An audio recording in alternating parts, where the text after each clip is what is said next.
You think sexual tension is chemistry? A lightning bolt the universe throws when you happen to say the right line at the right time. That's why you keep waiting for it. You wait for her to give you a look that tells you it's safe. You wait for the perfect conversation topic that never comes. You wait for permission to feel like a man. The truth is more direct and a lot more powerful. Sexual tension is not an accident. It's a response you can lead. Not by being crude, not by forcing, not by begging for validation. You lead it the way heat leads water to a boil, slowly, deliberately, with control. Tonight I'm going to put 9 high-value behaviors in your hands that make that heat rise in a woman's body and mind without a single gimmick or magic phrase. As you start using them, you'll notice the same pattern again and again. She leans in, her voice softens, her questions get more personal, and you feel the energy in the space between you tighten like a bowstring. If what you've heard so far is already shifting how you see yourself, stay with me until the end, because we're just getting to the part most men never even discover. Here's the frame you need before anything else. Tension is a byproduct of polarity. Polarity is difference vibrating against difference. Masculine direction meeting feminine flow. When you collapse your direction to please her, the polarity dies. When you cling, explain, overshare, or chase, you sand down every edge that could have sparked. High-value tension comes from a man whose center doesn't wobble just because a beautiful woman is in the room. You carry purpose, standards, and patience. You slow the interaction, not because you're playing games, but because your life moves at your rhythm, and anyone who steps into it will feel the gravity. She can't help it. Biology and psychology both reward calm leadership. What I'm giving you is a way to express that leadership through behavior. Subtle, ethical, calibrated behavior that makes a woman feel safe enough to surrender to her own curiosity while you remain unshaken in yours. The first behavior is space mastery, your ability to manage the distance, angles, and silence between you like a conductor with a baton. Most men crowd a woman with words and proximity because they're trying to get to the outcome quickly. That rush leaks insecurity. Instead, you cultivate deliberate space. When you first meet, turn your body slightly rather than square up chest to chest. Keep one foot angled as if you might pivot at any moment. Your eye contact comes in beats. Meet, hold for a breath. Glance away to reset, return with pressure. Let your voice arrive a half second after hers ends. These micropauses tell her nervous system something important. This man is not starving. He can hold a charged moment without filling it. When you stand, you don't hover. You lean back, one shoulder against the wall or bar, giving her room to step closer. Space is not distance. Space is invitation. And when you own it, she drifts toward you without realizing she made the choice. The second behavior is calibrated gaze, the triangle pattern and the rule of soft edges. Your eyes are instruments. Most men use them like flashlights on full blast, blinding and needy. You'll use yours like candlelight. Start with the social gaze, eyes to eyes, relaxed lids, tiny smile at the corners that doesn't fully arrive. While she speaks, occasionally lower your gaze for the lightest second to her lips, then back to her eyes, no longer than the length of a heartbeat. That quick triangle, eye-lip-eye, sends a quiet message. I see your femininity without making a performance out of it. When she gives you a story with emotion, soften your eyes rather than narrowing them. So many men think dominance means a hard stare. In reality, the soft gaze is more dangerous because it communicates patience and choice. If she mirrors you and glances at your mouth, don't pounce. That's your moment to drop your voice slightly and let silence do the work. Tension is not built by grabbing. Tension is built by noticing and not rushing. The third behavior is tempo control, slowing your speech and movements in a world that's addicted to speed. Desire doesn't breathe in fast rooms, so you lower the room's heartbeat by lowering yours. Your cadence should be just slow enough that she has to pay attention, never so slow that it becomes affected. Downward tones at the end of sentences, fewer filler words, and a willingness to let your statements land. When you reach for your glass, do it with a complete motion, no jittering. When you stand from your chair, take a moment to adjust your jacket, then step. These small actions are signals of self-command. They're the opposite of boy energy. Here's the psychology. Our nervous systems attune to perceived leaders. Leaders are rarely in a hurry. If she begins to speed up, talking quickly, glancing around, you don't chase her tempo. You anchor her back into yours with a slow nod and a simple, grounded question, the kind that requires a feeling answer, not a fact. Her body will relax. Her mind will sharpen. The air will thicken. The fourth behavior is playful friction, the art of light challenge without cruelty. You create a gentle push-pull that wakes up her feminine through differentiation. Compliment sparingly and specifically, then reveal a standard. "You're trouble," you say with a grin that makes it clear you're pleased she might be. If she teases you, don't defend. Turn it and feed it back with warmth. If she tests, do you say that to every girl? You smile, hold eye contact, and say, "Only the ones who can take it." You're not trying to win a debate. You're showing you won't collapse under pressure. A high-value man isn't made of glass. He can play. He can be wrong without panic. He can be teased without flinching. This light friction sparks polarity because it reveals two truths at once. You like her, and you're not impressed by her at the cost of your standards. She relaxes because she's not on a pedestal. She's in a dance. And dances have direction. The fifth behavior is boundary elegance, the ability to say no with warmth and yes with spine. Nothing generates tension like a man with rules for himself. If she asks for your attention while you're in the middle of something important, you don't scold, you don't apologize, you calibrate. "Give me 5 minutes to finish this thought. I want to be fully with you." If she pushes a sexual joke too early, you don't moralize, you redirect. "I like where your mind goes." Later. Delivered with a smile and calm eye contact, that line is a velvet rope. You've acknowledged the spark, but refused to waste it. Women test boundaries not because they're malicious, but because boundaries communicate safety and value. Show them, keep them, and when you enforce them, touch your words with care. A boundary delivered with resentment becomes a wall. A boundary delivered with warmth becomes a frame she'll relax into. And tension grows best inside frames. The sixth behavior is scarcity of attention, not affection. Minimal texting, maximum presence. Modern men sabotage tension by offering a constant trickle of low-quality contact. You create tension by making your communication intentional. Your messages are concise and purposeful. Your in-person presence is rich. You don't feed the slot machine with "hey" and "YD." You send a message that adds value, sets a plan, or references an inside joke you created together. Then you disappear back into your mission. This is not the cold shoulder. This is curation. You are showing her that access to your presence is meaningful. When you're with her, your phone is face down and forgotten. When you're away, you're fully away. This rhythm trains desire. She feels your absence because your presence had weight. The less you drip, the more she craves the next pour. The seventh behavior is directional escalation, leading small decisions that move the interaction forward while always honoring consent and comfort. Tension requires motion. Stagnant water breeds doubt. So you lead with micro movements. "Let's grab that corner table. The light is better." "Walk with me, 2 minutes. I want to show you something. I'm having the mezcal. Try a sip if you're curious." None of this is pushy. It's decisive. You're offering an experience and allowing her to step into it. If she resists, you accept it easily and adjust without losing the frame. The deeper psychology here is simple.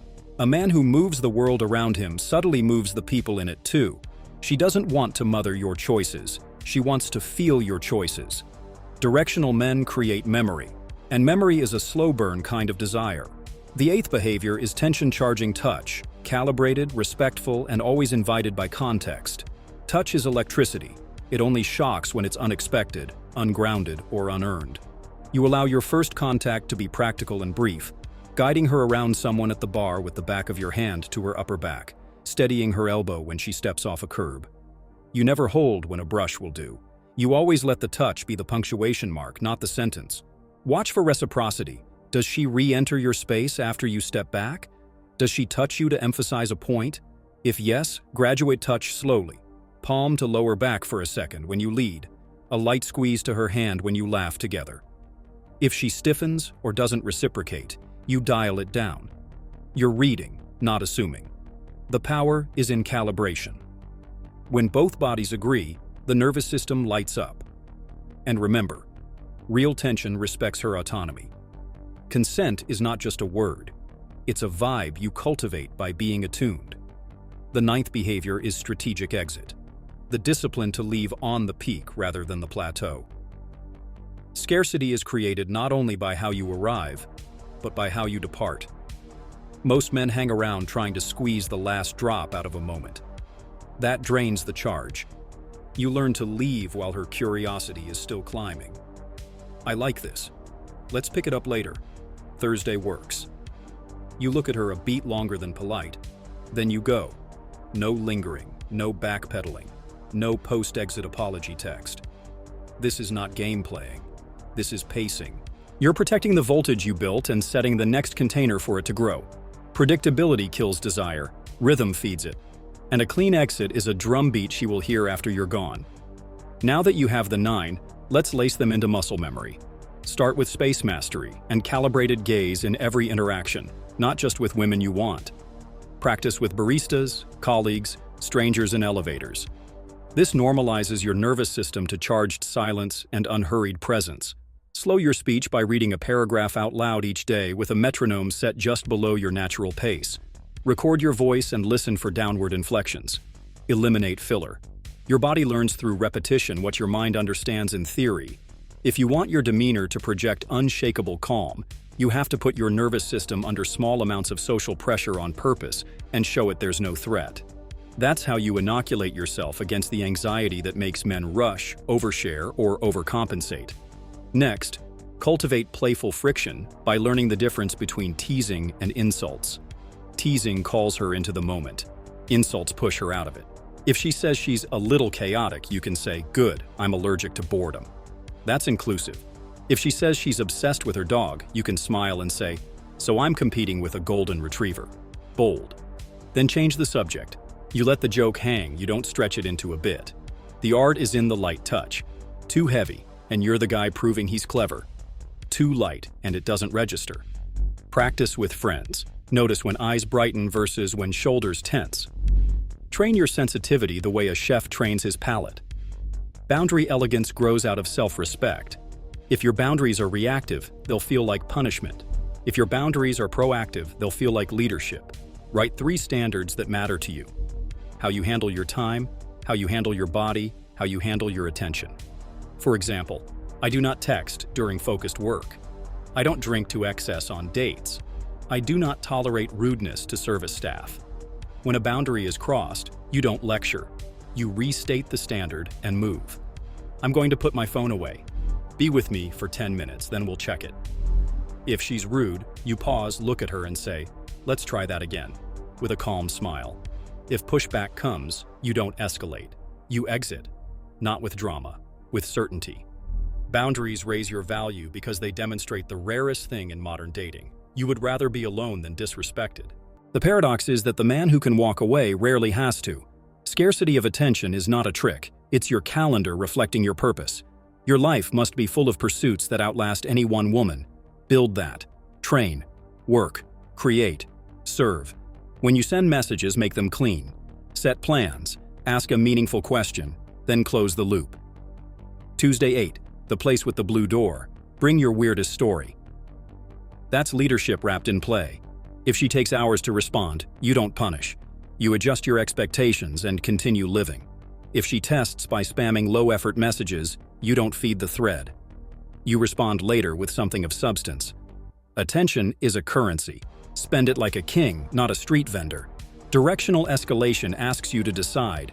The restaurant, the walk, the playlist, the corner of the room, choose. If she has a preference, gladly yield. The point is not control, it's momentum. When you lead with your body, hand out, slight lean, clear step, you communicate more than words ever will. If you're unsure whether to escalate, ask permission in a way that keeps polarity intact. "I want to kiss you. Say no if I'm wrong."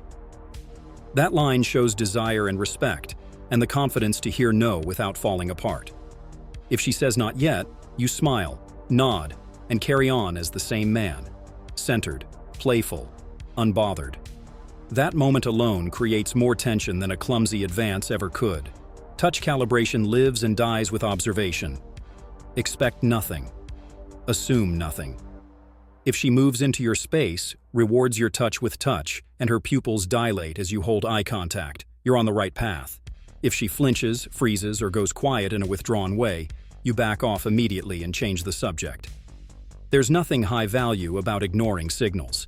The man who attends to her experience is the man she trusts to go deeper. Your goal is not to perform arousal, it's to build safety and spark simultaneously. That combination is rare and unforgettable. Strategic exit is a discipline. You will feel the tug to stay just a little longer. Don't. The exit is the needle that stitches one charged moment to the next. When you call it, do it cleanly. I've got to go. This was fun. Thursday. Same energy. You touch her hand briefly, you hold eye contact, you let a silence bloom for half a second, then you turn. Don't look back. Don't send the "I had a great time" text 10 minutes later. Send it the next day with a decisive invite. You are training both of you to live at your pace, not at the mercy of impulse. Let's talk about tests, because you will face them the moment you start radiating value. A test is not an attack. It's a calibration tool. She needs to know, are you the man you appear to be, or are you a pose that falls apart under pressure? When she challenges your opinion, you don't collapse to get along. You also don't bulldoze to prove dominance. You own your stance calmly. We see it differently. That's fine.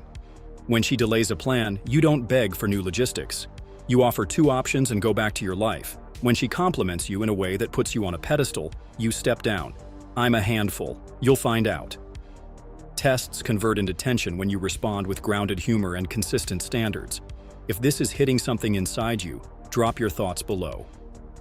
I read every single one. Now, I want you to imagine how these behaviors feel in sequence.